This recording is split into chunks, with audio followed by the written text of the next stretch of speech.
using that other picture, by the way. Dude, that was Dude, the best. I love the other photo. The other company photo get together. I got a whole collection of like the team. It was like a management, whatever, strategic planning, thing. And so to take your whatever 8, 10 ELT members and put them in the Will Ferrell post was absolutely hilarious. I can pop it in here real quick. Feel free to toggle. You do you. I'm no host. The question is, when is Jeff going to update his headshot? When I die. Don't do it. Seeing who can go the longest here. It would be Jeff or Cliff Banks. I'm going to be in my grave and still use it. I don't want to update mine. Like, I mean, look how young I look. Fuck, the hair's still good though. Jeff, good. You need to start coloring yours. Yeah, it's getting silver, gray, whatever you want to call it. Yep. I have one possible screen share. I can screen share just by clicking the screen share button, right? Yeah, check. Got it. Yep, you go and share a screen. Let me know when you do. Yeah, I'll give you a heads up. How long does this thing last, by the way? 45 minutes to an hour. Yeah. It's like a Rogan format, right? We just kind of go. That's right. Yeah. Good to see you, Jeff. I need to make it up there, dude. You really do. We've been celebrating like managers getting on the road, visiting customers and all that stuff, which Alex, you know how that goes. And I was calling out Hal Ray, who's kind of our video GM, does a lot of things for us, but he had a big trip to New York, and it was just nice seeing people on the road. You get caught up in stuff, Mm-hmm. I'm going by a dealership this afternoon. You get caught up in good stuff or bad stuff? All good stuff. As I was talking to Alex, I think, just the timing of NADA this year felt like a furious end of the year and then a furious start to the year. And then we had our sales kickoff with like 70 people in Charleston the first week in February. So everything just went. Whew. You're the man. No, not really. Yeah. Sometimes I wish faster and busier. Tis the industry. Here we go.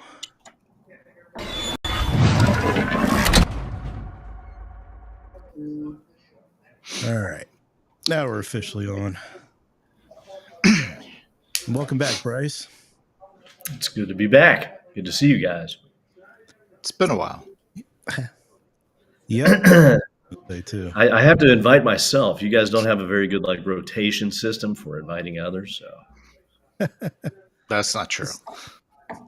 Is that how it worked? Because Jeff put you on the calendar, so I wasn't involved in how it went down.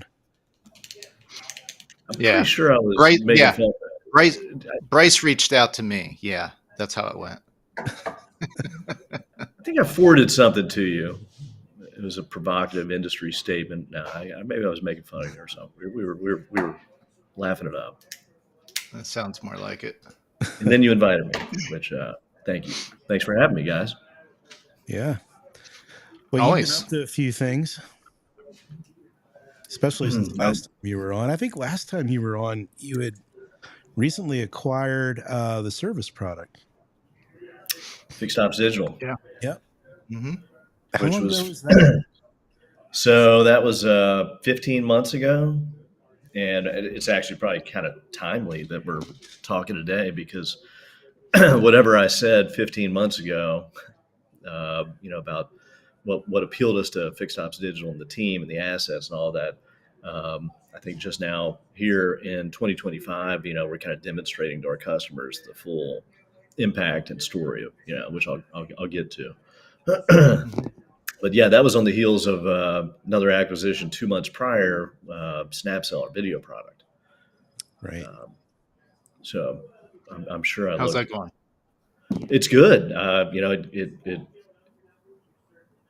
predictably and strategically, it was a move to get us into a totally different kind of motion for our customers. And you know this, Jeff, like, how can we help? We can help customers create a lot of opportunities. How do we then help them work those opportunities and, get into workflow, which is a big step for any company. And Snapcell had been doing it for years. So I think piggybacking on their experience and their customer base and their best practices, was the best way for us to get there.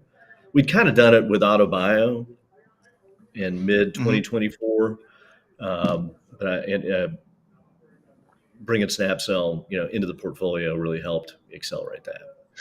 Do you mind, just for any of our audience who isn't aware of what Snapcell is, can you give a little elevator Sure. rundown on what it does? No, it's super simple. It's real strengths in variable ops, so taking every lead and creating a personalized message to try to, increase appointment set rates, show rates, and just, lead conversion rates. So simple application sits on sales folks' phones, used in BDCs, hey, Alex, Brice here, I've got that Ford F-150 you're interested in. It's right out here. Can't wait to see you next Tuesday. Really working it into as many key pieces of the process as possible.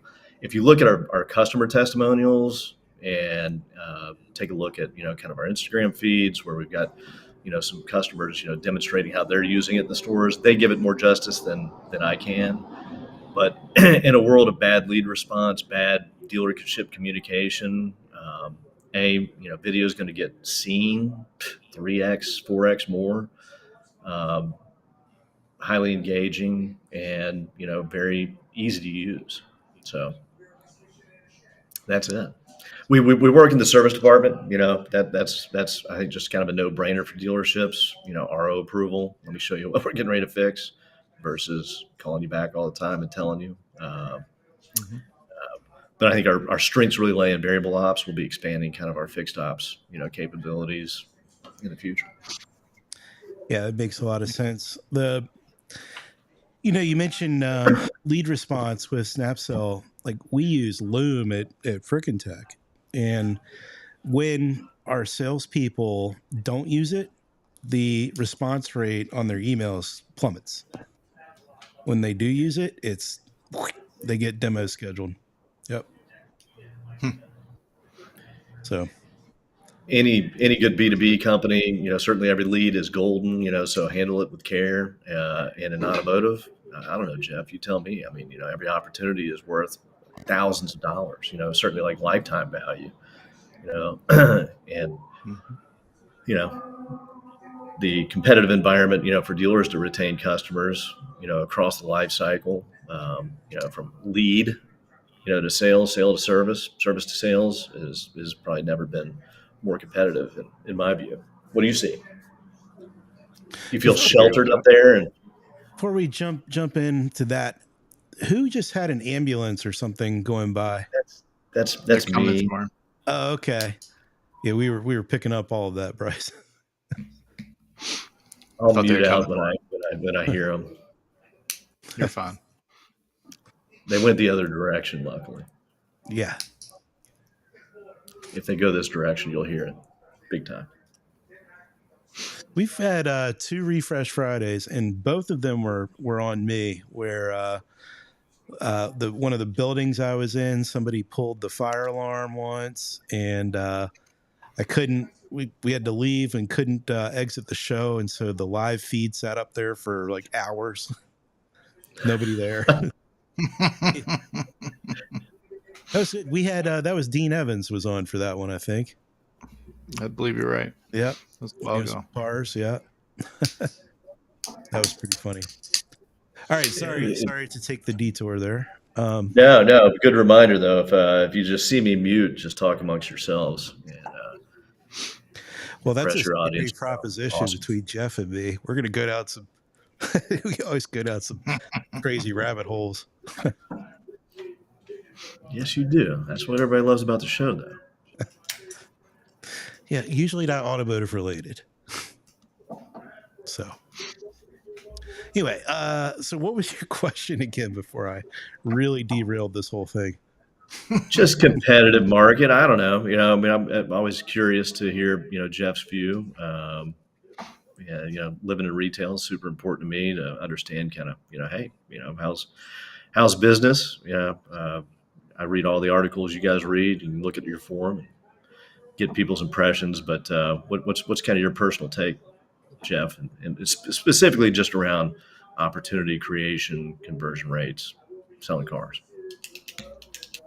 Not for me. It's really not much has changed. I mean, as for traffic, I mean, foot traffic. I mean, for us, January and February is never a strong month, so it's hard to compare.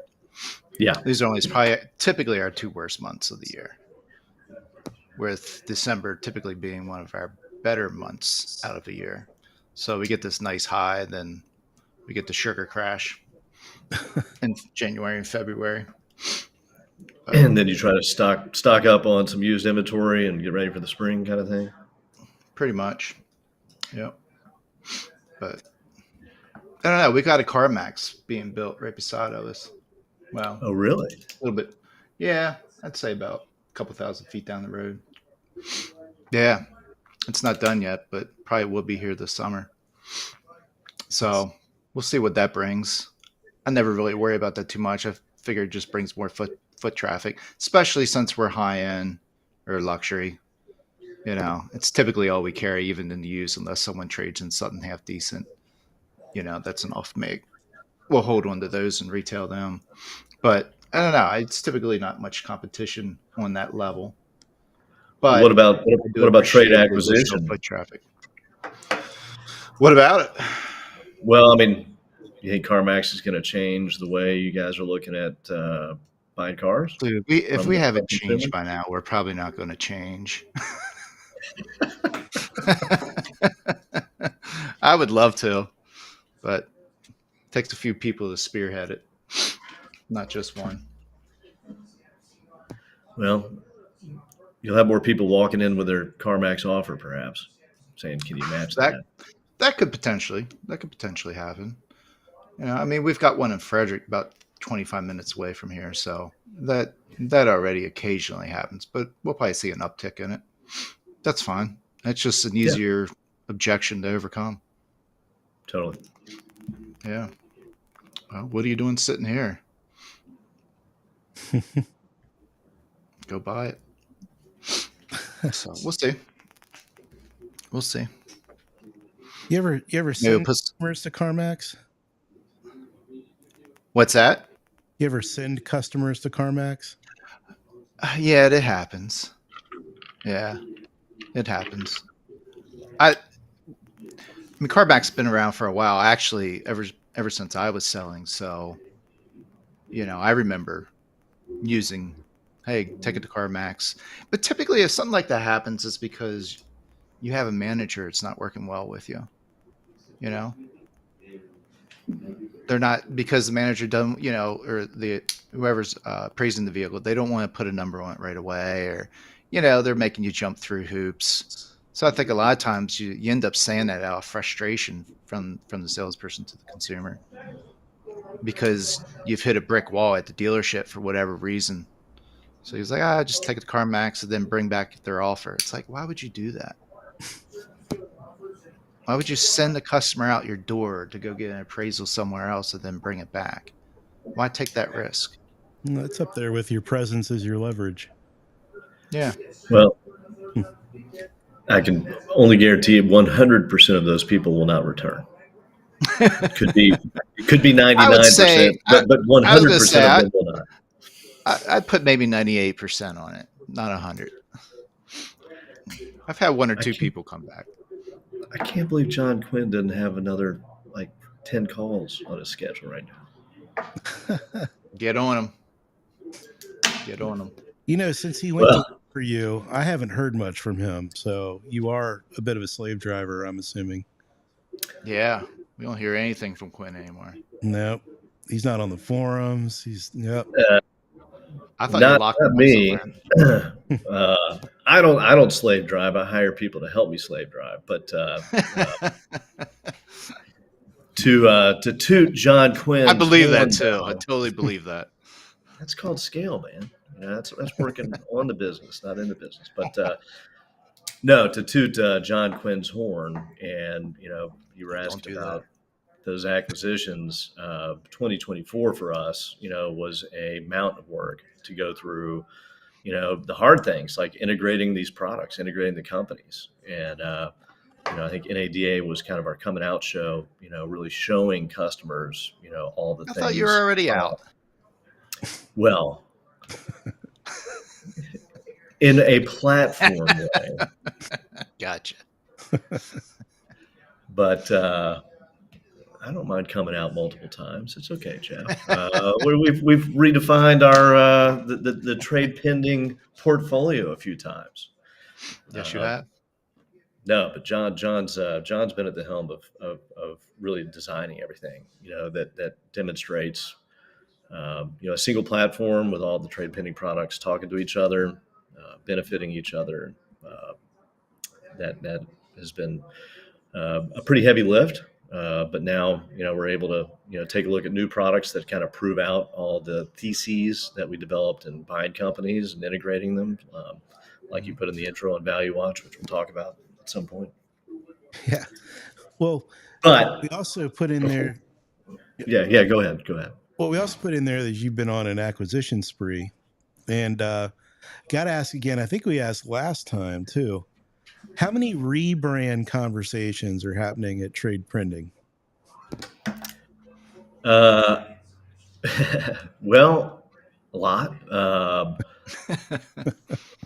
We let me just try to phrase this. You know what? I'm going to come out with it. I'm just going to come out with it. I'm going to come out again, Jeff. Go for it, my man. I'm here for you. As soon as we saw kind of where we were going to go, me and Matthew Davis, our chief marketing officer, obviously brilliant guy, we set up an entire rebranding committee, and on that committee was me and Matthew. It was brilliant. I'm glad you made a committee. Can you imagine all the opinions that come into that? But no, we've got a really good board. We've got a very supportive board. David Metter, obviously been in the industry for a long time. Really lucky to have him. Ron Fry and Cap Street's been a good financial partner for us as well. But it was time like 3 years ago, and the committee got together a few times and came up with really all the reasons why, where we're going to go. Here's our mission, vision, values, and we found an awesome company name, awesome URL, and Trade Pending was going to turn into bridging the gap between the information consumers have and dealers with tools, technology, information, and data. Bridge. You like that? Bridge. Yeah. That's what Cox Problem. came up with, unfortunately. Oh, did they? Damn it. That's their single sign-on product. No, but we spelled it differently. Oh, Yeah, it's with a Y. It was. We wanted a good URL, so it was brydj.com. Told you. We got so close. Yes, Matthew, we did. So the committee put forth our recommendation, and there were some others. Ran into some trademark things, and we ended up just saying, we'll just have to preach more and more why trade pending is not just about trade. Which there's a story there. I mean, trade pending's never been just about trade. It's been about the market, and the name actually literally says everybody has a trade pending the right time, right tool, right price, right engagement, right change of life. So it's more of a moniker to the cycle of owning a car, buying a car, trading a car, things like that. It just happens to have the word trade in its name. how many times did deal Bridge. pending come in there? The word what? I said, how many times did deal pending cross the committee's desk? Oh man, Matthew may have to chime in here if he can Google the list of other company names that we had. But I think there was something about pending, or just pending. We were just gonna be pending. Let's call it pending. But that's the hardest thing to do, man. I did consult other folks. I tip my hat to the guys at Impel who did such a good job. I think taking SpinCar into Impel, and they do so much more obviously than Spins today. And there are a few other, I think, great examples. Some competitive folks, I think, have done it really well. But yeah, it's time. It's time Trade Pending does do something a little different. But that doesn't get in the way of our customers, honestly. No. Jeff talks to Eric Schnurr. Something Pending's, yeah, something Pending's are going to be good. But Jeff talks to our guy Eric Schnurr. He walks in the door. He trusts Trade Pending. He likes Eric Schnurr, and he just bought 3-4 new products. Oh yeah, signed them all up. Signed them all up. Well, that's what I'm actually here to do a trial close for free. That's not a real close, Alex. Tech user. So what is this new tool you got going on? This new plugin? It's not a plugin. It's What bigger is than a it plugin. then? That's why you're here. So if you think of the world of Trade Pending, we focused on website conversion, dominated the world there. You add this payment solution, which has been one of our best growing solutions for the last couple of years. It's kind of the anti-digital retailing, move that you can read all about. And then, we had a lot of dealers, messing up those opportunities. So getting into sales enablement play, which is not a dealer term. I don't think you show up at work, Jeff, and say, man, I need to enable sales better. But this is lead follow-up. This is how we can, personalize communications, differentiate the bad emails coming from Jeff's store versus the real quality communications coming from CarMax this summer. I'm joking. But, for us, AutoBio and video, are our play there and have been a good growth engine since we bought SnapCell really 16 months ago or so. And then Fixed Ops Digital was our entry into kind of, what do we do while people own a car? Well, we want to promote service. We want to drive service revenue. And we know how to do website engagement. So, the Spark tool that FOD had, introduced, had a good market position. And it made sense for us to, enter the market, with that as a relatable, very simple ROI. Hey, if you're not updating content on your website around service and service specials and driving more appointments, this is an easy way to do it. And then coupling on that, though, we always look at things, how can we back it with more data? And so ValueWatch for us was nothing more than looking at the market. I think I'm supposed to tell you, hey, Alex, I'm going to share my screen. Yep. Let's see if I select the right screen. Here we go. Here's my inbox from Carvana. Are they trying to sell you a Dodge or a Jeep yet? I see a couple just in high. Oh, no, actually, I don't see anything. You know what Carvana talks to me about? Yeah. How my car value changed? They're talking about my car and the market for my car and how that's changing. And so Carvana has license because I, had valued my car at some point with them. Oop. How do I stop sharing? How about that? Carvana created license to be able to market to me and brand to me in a trusted fashion, sharing information with me over the life cycle of being on that car.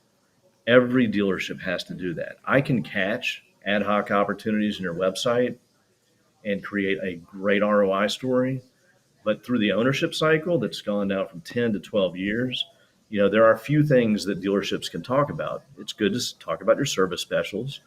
And we are the only solution in the franchise auto industry that can brand your dealership and communicate changes in the market for a car over time. And we're going to expand on that a lot over the next coming years. So ValueWatch is probably one of the better names we've ever named a product, better than Snap or Superlative. Superlatives, by the way. Superlative is really good. Nobody can pronounce it. You're also talking to a guy who thinks Total Control Dominator from Dealer.com was the greatest product name ever. That was not as good. But the game's pretty simple though. As OEMs, they take over service communications. You don't have as much license. You don't have as many branding opportunities. And frankly, most dealers just say, hey, look at these cars. Buy this car, buy this car, buy this car. We can be more kind of trusting in communicating this information that we have. And for dealerships, you've got to start building that list now. We can help with all the leads that we drive through trade and payments. We can help through following, regulations and communicating with past sold and service customers. But I think that this is a little bit of a more generic way of starting, an equity play where, what are you going to talk to your customers about? So if you looked at a ValueWatch email, which I'm not going to show you, but anybody can get a demo, super quick. It couples, here's what's going on in the market for your car with here are your service specials. So you always have reason to click as a consumer. Click to make an appointment. Click to learn more on value. That's going to end up having integration with our payment solutions and things like that. But it's one of the best no-brainers that we've ever released to the market. Good for you. How does that communication happen? Is that email, text? Both. If we are able to get on the front end opt-in for text, which we do through our solutions, we'll do that. It's state by state as well, but we're fully compliant and we can do all the above. Good deal. So this is, if you've got a Carvana in your backyard, you should be looking at this. Any B2C company, CarMax is doing it. You're going to get the third-party brands. They are doing it. But Carvana, who I think when I was on another show, I followed up after an Ernie Garcia conversation, and I think it's one of their kind of secret little weapons that they have. That the industry hasn't woken up to, because they've got tens of millions of folks who are receiving those messages. And so when you think about trading your car, 20 years ago, CarMax did a pretty good job of branding expensively. We buy your car even if you don't buy cars. Carvana's just saying, hey, you know what? We're going to create a long tail list, an asset for us that's going to keep Carvana top of mind.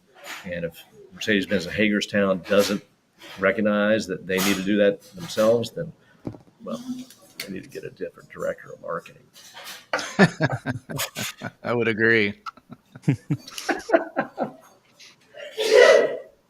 Oh, bless you. Bless you, whoever that was. All right. Well, that does Live from home. Brainer. Yeah, no, we launched. We really launched it, wholeheartedly at NADA, and have had thus far kind of our best product launch ever. We try to price it, as always, very easily, simple, quick to set up, just not a headache for dealerships, and getting a really good response. That coupled with that fixed ops digital, though, now you can see okay, I can see why Trade Pending has good license to be in this ownership life cycle. I've called it, because we like creating terms, ownership conditioning. How are you going to condition me through the ownership process to do more business with you? And it's got to be more than just, hey, lease special for $399. Sorry, Jeff, you got to up your game. Not enough. No, you got to do more. Are you sitting in a cafeteria? There's a siren. No, I'm in Chattanooga, Tennessee. Good old Chattanooga. And I'm in a little it's like downtown, and it's noisy. So it's a nice area. The other direction. I love Chattanooga. It's great. Yeah. Love Tennessee. Yes. Yep. We've got a lot of good customers here. I'm going to try to get lunch with old Jim Turner over at Capital Toyota. I don't know if you guys know Jim or not. He's a legend. And heading up to say hi to Marshall Mize Ford this afternoon. But Tennessee's a great state, man. He's a teacher at the All Boys McCulley School. Yeah. So he sits up there on the mountain. Yeah.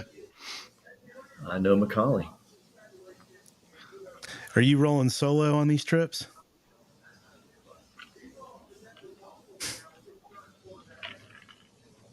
That's their rival, Baylor, the Baylor school. Yes. Yeah, I am rolling solo on that. Gotcha. I was hoping we could get yell something at another Trade Pending alumni. You can do that too. I know Matthew's watching. Is there anything we can say that bring Matthew out? I noticed that he is not ashamed of his picture, by the way. No. He's a handsome guy. So if y'all don't know, Brice and Matthew have these amazing photos that we did use we were going to use, I should say, as the promotion photo of Brice. Brice was not into it. No, you can show it. You change it up. I'll give the backstory. All right, let me see if I can find it real quick. So you had vendors on here. Heck, you got a lot of dealers. You got to give, professional photo shoots. So you come in. There we go. We had a little management strategy session. Thought we'd get some new headshots, and so we did a little That's Will great. Ferrell mashup. It's actually not my best side. That's my part side. The other side. The other side's better. I know. Yeah, I prefer that. He'd done a little CEO override. Say sorry, Matthew. We like to have fun. It was entertaining. Yeah. So if anyone can see Matthew's comment there, he's using his in his YouTube profile. It's even better the full look. Yeah.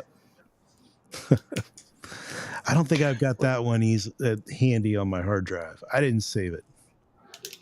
Now I'm going to. Yeah, everybody screenshotted it. It's gonna be great. Thank you for letting that out in the world.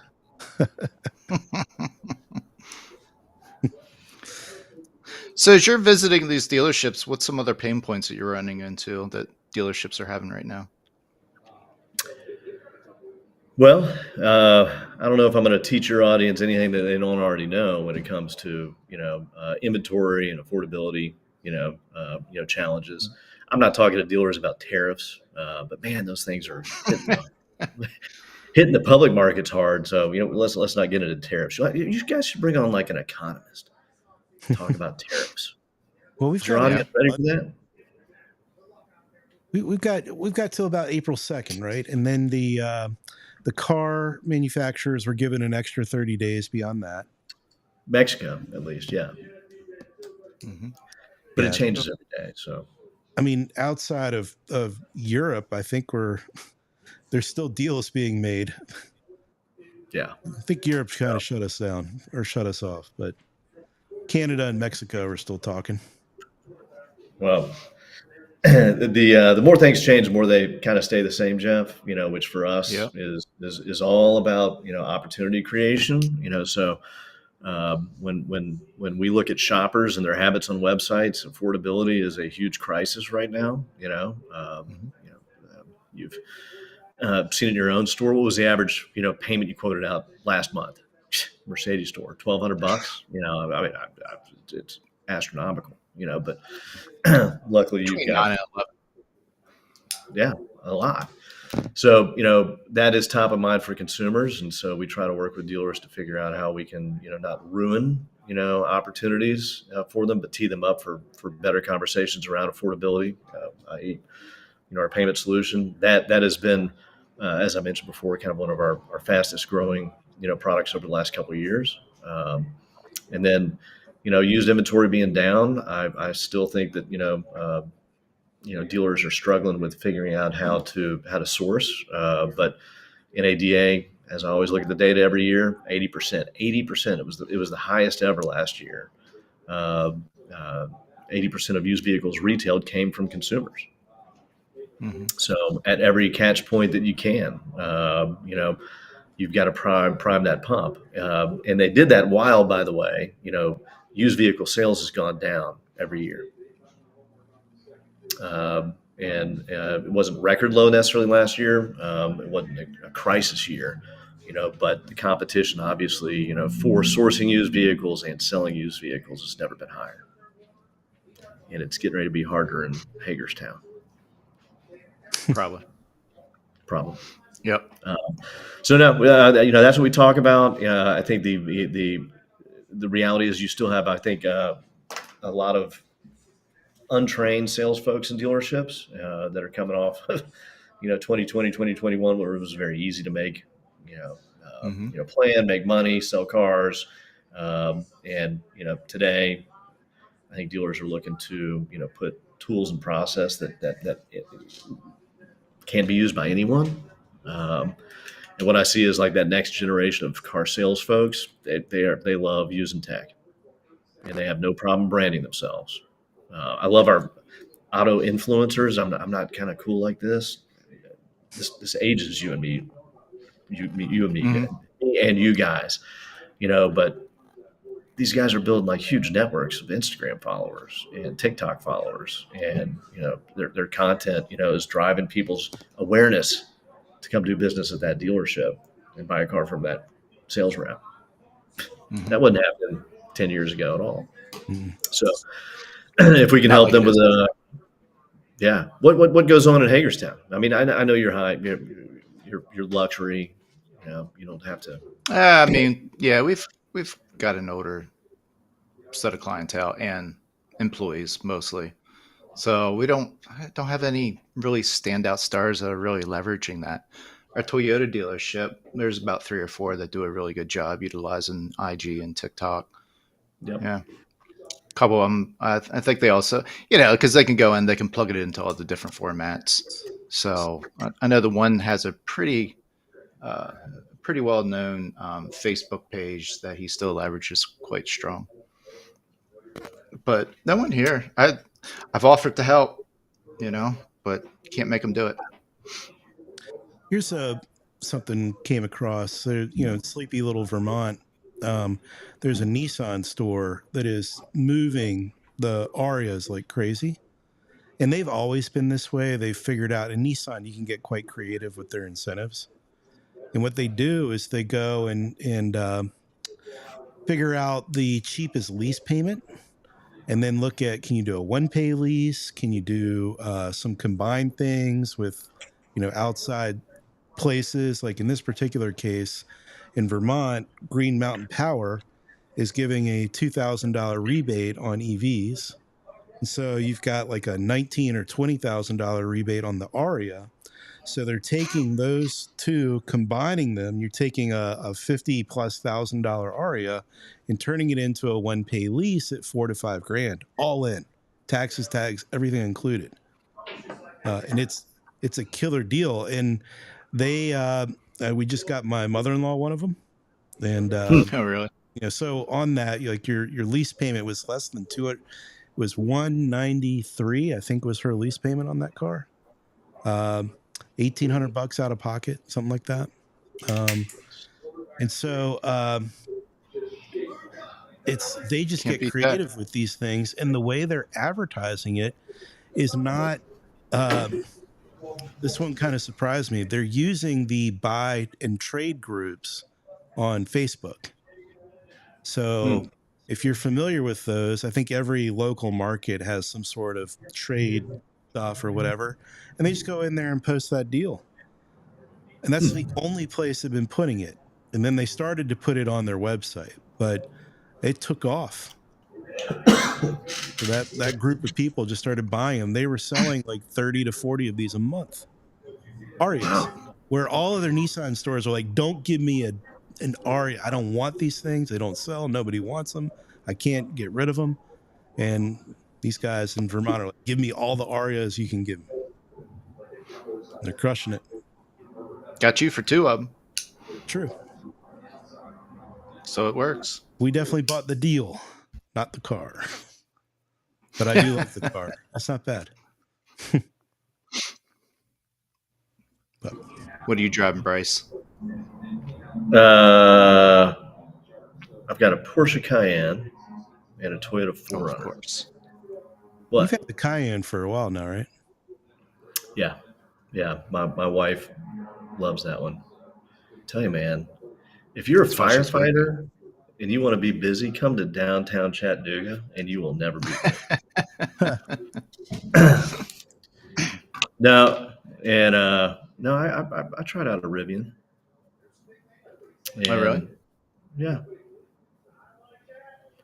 I'm. I think it was important to kind of experience a little bit of the headaches of having an EV, Mm-hmm. There are a few. and I'm glad that I'm not like a whole hog family EV family, and you can talk about how good or bad the car is, but they don't understand how to scale. Had some challenges with it, and it took 3 months to get it into the shop, and then I had to change my appointment after you know being required to drive 2.5 hours from Chapel Hill to Richmond, Virginia, and then it took Ugh. 2 weeks, and then it took 2 weeks to fix a car. Well, I had they gave me a rental car, and I was really enjoying my rental car. It was a Hyundai thing. Really liked it. Yeah, Hyundais are great. Hyundai's make a good product, man. I was Mhm. very impressed with that car. Mhm. They're surprising. But it'll be interesting to see how the whole landscape continues to change. Certainly with new administration and other incentives and things like that. I had not heard about that Mhm. Aria, by the way. That's a cool story. I can tell you though, the in the colder climates, you really suffer with range in the wintertime. It's cut in Yep, half. really. That Yep. much. Oh yeah. Yeah. We went from just shy of 300 miles of range down to like 140. Damn. What's the story on battery life after a couple seasons of that? I don't know. I mean, that's why we did leases, so we don't have to worry about That's why you lease it. it. 100%.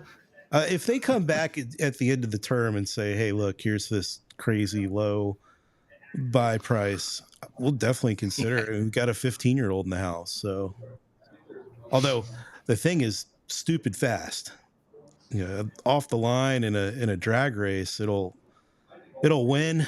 I guess for the first half of the quarter, and then if it's a fast enough gas car, it'll catch it. But man, off the line, the things are crazy quick.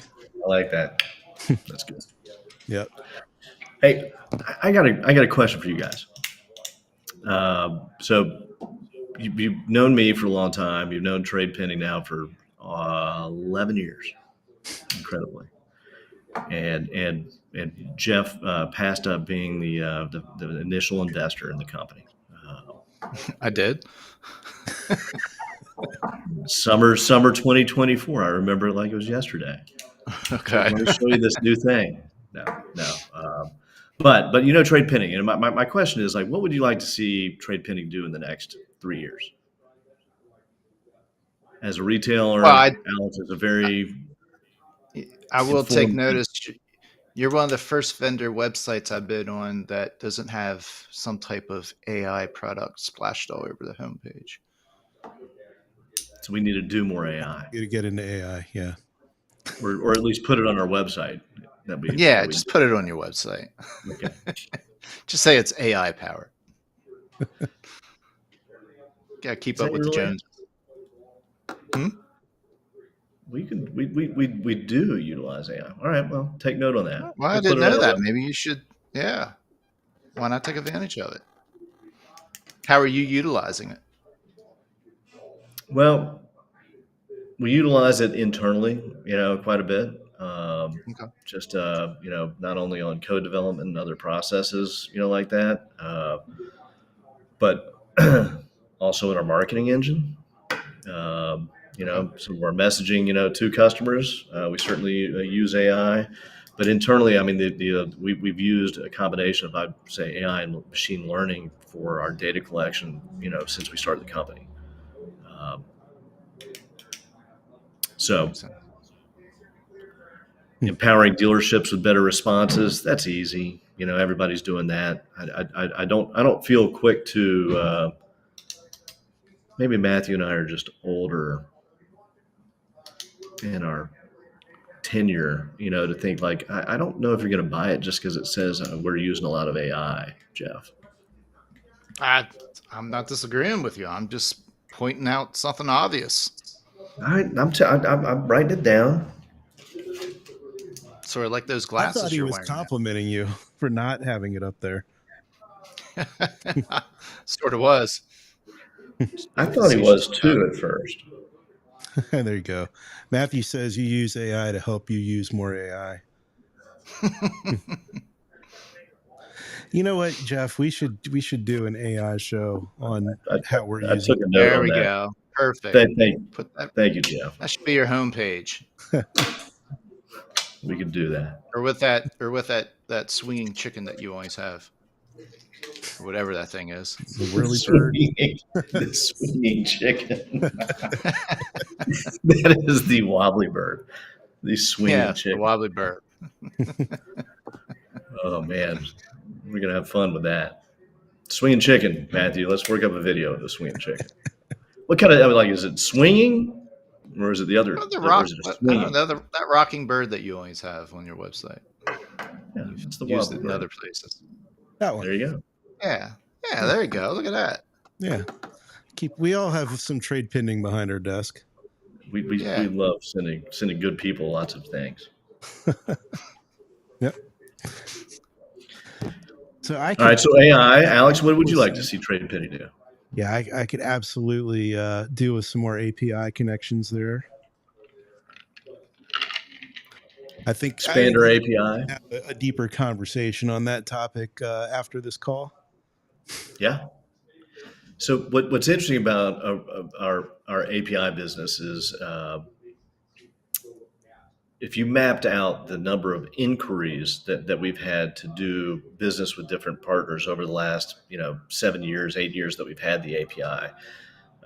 It started with kind of empowering digital retailing movements, whether it was online shopper, Freaking Tech, Gubagoo, so on and so forth. Chat solutions, CarNow, came in. We had a nice ramp up, and then it went kind of stale. We've never really tried to sell it, so I can't tell you if it's biz dev related. It's just pure inquiry, and then it kind of went stale and flat. The market was the market. People had kind of the data that they needed. There wasn't a lot of innovation, but in the last 6 probably to 9 months, we have seen a huge resurgence in inquiries around our API and getting data. And I believe that is, kind of the front end of a new cycle of different companies that are looking to do different stuff. I would love to map innovation in our industry as you see, like, companies succeed, new products getting entered into the market, challenging some of the old legacy solutions. But I tend to think that because of that, there's probably some innovators out there that are just tinkering around, trying to find more data to do more interesting things. There are a number of AI solutions now that you can go into and actually tell it to build you a program and utilize an API, say, use this API and pull out this kind of data and show it on a screen that looks like this. I mean, I'm oversimplifying it a bit, but it can be done. You don't need to be a developer to do it. Yep. And you just have to have a pretty good idea of what your end goal is and a way of speaking to the AI and achieving that end goal. So you don't need to know React. You don't need to know PHP or any of the languages out there to be able to pull it off. Yeah, personally, I think I'm kind of fascinated with how, this could accelerate some of our own internal functions, for, development. I think you got to have a lot of talented engineers to be able to, help harness this. But in 5 or 10 years, should we be able to move faster on prototype ideas, things like that? Mm-hmm. I'd hope we could. I think it's happening. I saw in there's a Facebook group for used car managers I'm in, and one of the managers there had developed a resource for basically scraping all the cars. Like he would find a car at an auction, online auction, and then he would have this thing go and find all the cars like it within 10-mile radius of his store. That was pretty smart way of doing it. I remember which API he was using, but he was using something to do it. And it's a used car manager. This was not a coal miner who learned how to code. So it's just a good old dude. So Good suggestions, fellas. I've taken notes. Oh, well, there's Jeff's note over here. Use more AI.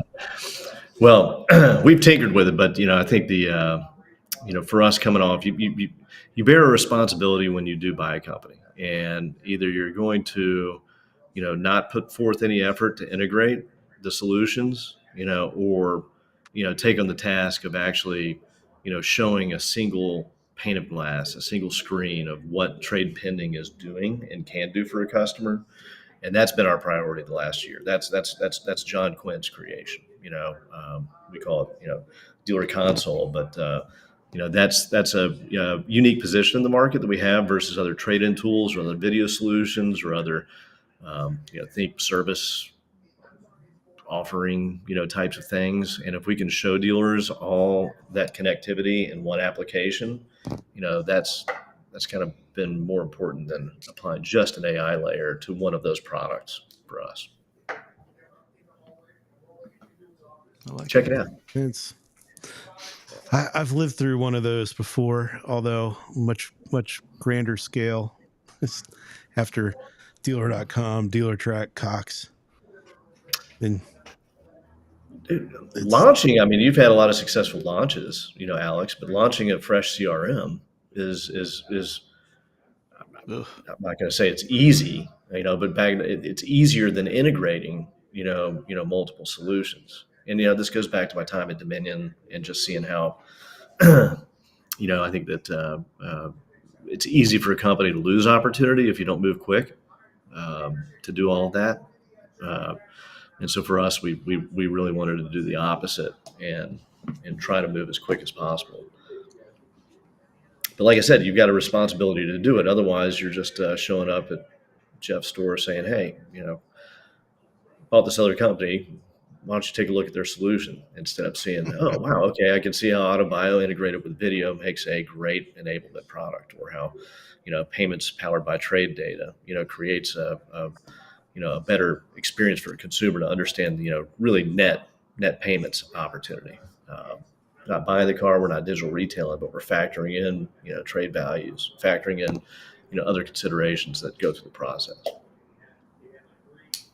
Well, and then ValueWatch, we all one of the things, you brought up the dealer.com CRM, and you were sending me back in the memory hole a little bit. One of the things that was really good for us on that product with launching it was the being acquired by DealerTrack. It helped us realize that the people at dealer.com, their brains were wired for websites and advertising. And that's not an operational type of mindset that you need to have with a CRM system. DealerTrack, on the other hand, they were all operationally minded. They knew that the only way we were going to sell a CRM or an operational product was to be able to speak to the GM and the dealer principal. Whereas right. All the relationships with dealer.com were mostly with the internet manager or the marketing people.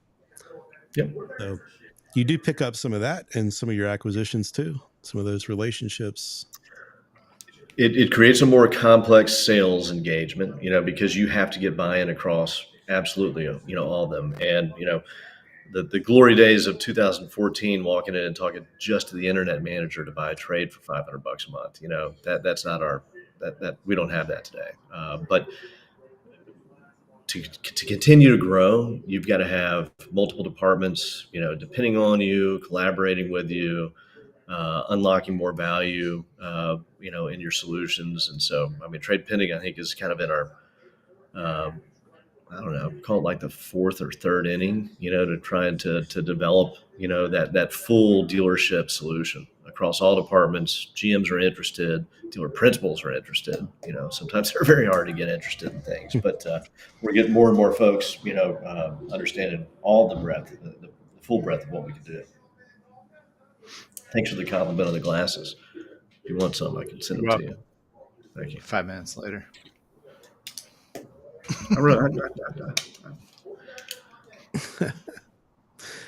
Well, my favorite part of this whole show was Jeff discovering that Brice was the one who bought him the monitor 10 years ago. That monitor sitting behind Jeff right now. Yeah. That was confusing. Well, I'm confused why how we didn't piece that together, because I think it was probably like the first time I was on the show, like 7 or 8 years ago, whatever it was, and Jeff had just the smallest little square plasma looking monitor. Yeah. Maybe I wanted I to don't do it recall. anonymous. Well, Maybe. you've always kindly put that trade pending sticker on there, so I thought I'd just pay for Yeah. it. Yeah, maybe. Yeah, it's very kind of you. I'm just glad I figured it out. Well, now I know Mrs. Kirshner needs one too, so We're good. We got plenty. Appreciate it, though. Well, if people want more information on trade pending and what Brice is up to, how can they find out? Just go to TradePending.com. You go to bridge.com, that may redirect to us. That's BRYDJ.com. With a Y. It's a little more hip company name than Trade Pending. You may put a Y in Trade Pending. I don't know. That'd be a good trade. No, you can always ping me on LinkedIn. I mean, I love talking to dealers. You know, I'm pretty easy to get hold of. So thanks for asking, Jeff. You're quite welcome. Anything to help out Brice. Appreciate that. We go back. Yeah, so go check out some ValueWatch at TradePending.com. ValueWatch is where it's at. Keep doing. Well, we appreciate your time. Thanks, guys. No, I always enjoy it and look forward to your first conference in the fall. Is that what I hear? Yeah, right. You're gonna put it on? We could do something co-joint. I know a gal, by the way. Yeah. So every time I'm on the show, I ask you, when are we going to have a conference? Let's take dealer refresh to the next level. So I'm just trying to stay consistent to the tape. It's only been 20 years, man. We're going to do ours in Tahiti. Yeah, right. That's better than New Orleans. You think? Yep. We had a good time in New Orleans. Thanks, guys. It's always good to be here, man. I appreciate the time. Thank you, Brice. Thank you, Brice. Appreciate it.